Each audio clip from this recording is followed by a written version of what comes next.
We get to that time where, you've been thinking about your life, what you're heading, what you're doing, does your physique suck, Are you looking after your nutrition? Do you have a skinny, fat body?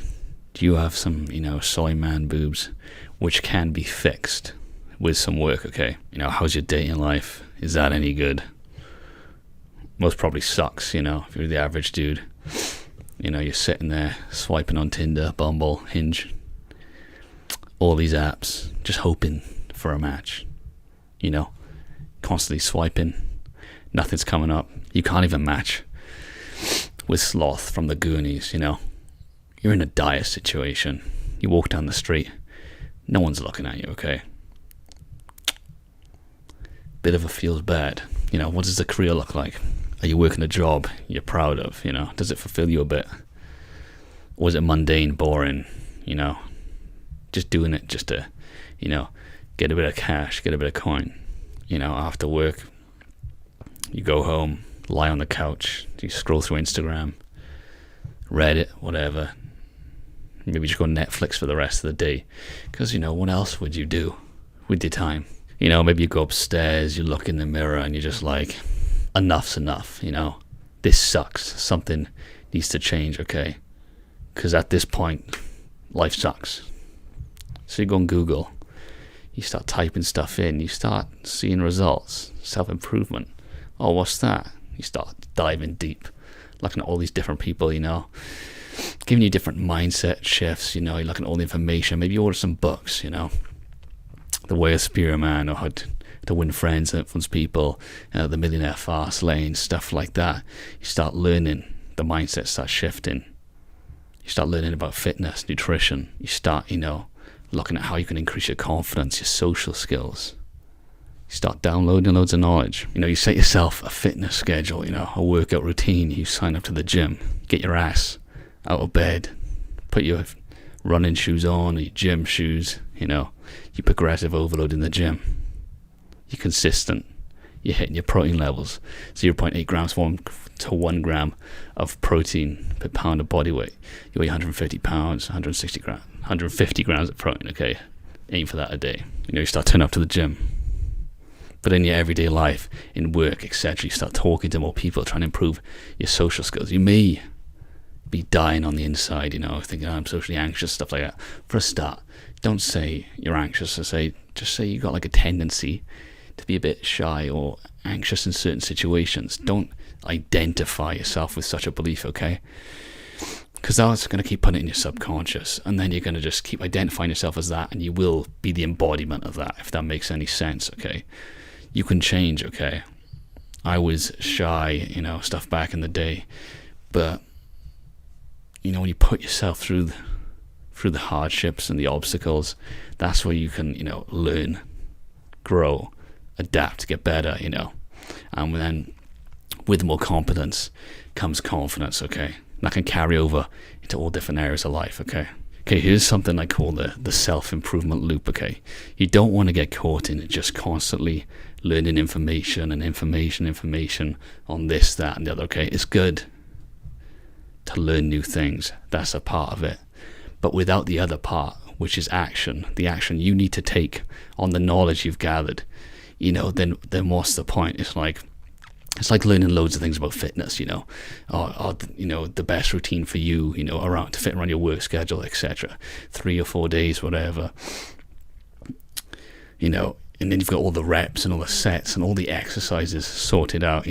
Progressive overload. You need to improve each time in the gym. So you hit 8 reps this time, you aim for 9 reps next time. All the knowledge, but what's the point in knowing all the knowledge if you're not going to go to the gym? Does that make sense? You can know everything in the world, but without action, without execution on these certain tasks, it's just like, what's the point? You're just like a human Wikipedia type thing. You got loads of info, but is it useful if it's not applied?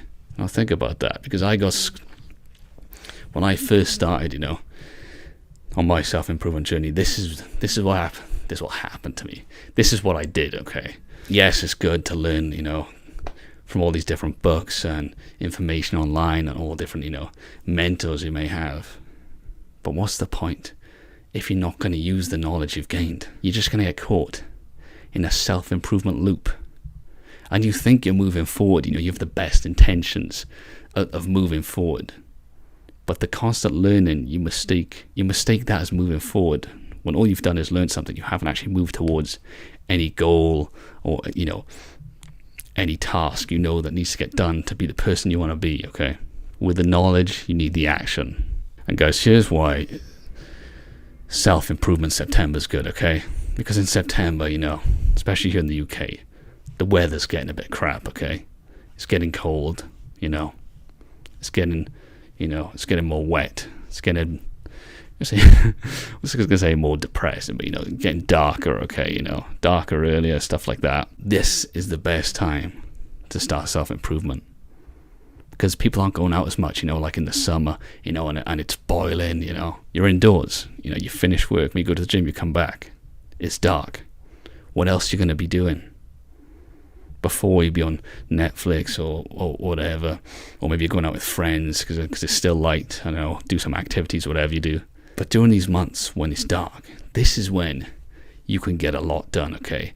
If you're focused and you're dedicated, it's actually unbelievable how much work, on yourself that you can get done. There's a channel called First Man, which I watch. He says the same thing. He says basically from around, September to then March, April time, like those months in between, if you just focus, you can get a lot done. You can get a lot of gains in the gym, You can start a new side thing because you've got time now.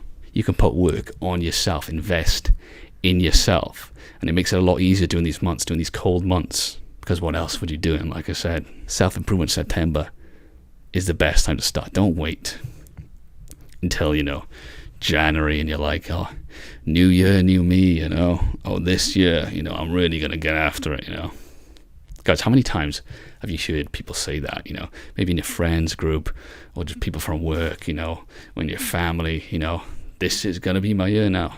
I'll start on January. They go to the gym for like a week and then it just fizzles out, and they still pay for their gym membership, but they don't use it. All talk, guys. There's a lot of talk that goes on in the world today.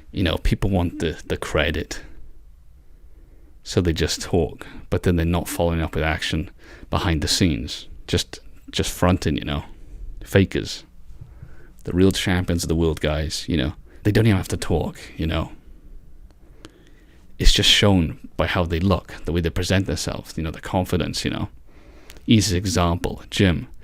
You just look at someone's physique, you can tell, he's disciplined, confident, the way he holds himself. He doesn't need to blabber, okay? But if he does, his words are backed up with action. You can see it right there. You can see the physique. You can't be lying on the couch all day to get a physique like that. So, to wrap it up, self-improvement September, now is the best time to start, okay? You can change your current situation, your current circumstance. It all starts with a decision, okay? And guys, think how far ahead you'll be if you put the work in for those 6-7 months, okay? Get your head down. Fitness, finances, social skills, whatever it is, your confidence. You're going to be so much more further down the line, moving that moving that needle of life, okay? Instead of being stuck in the same situation you are today. If you enjoyed this video, why not watch another one? I'm sure you'll enjoy it. You got this.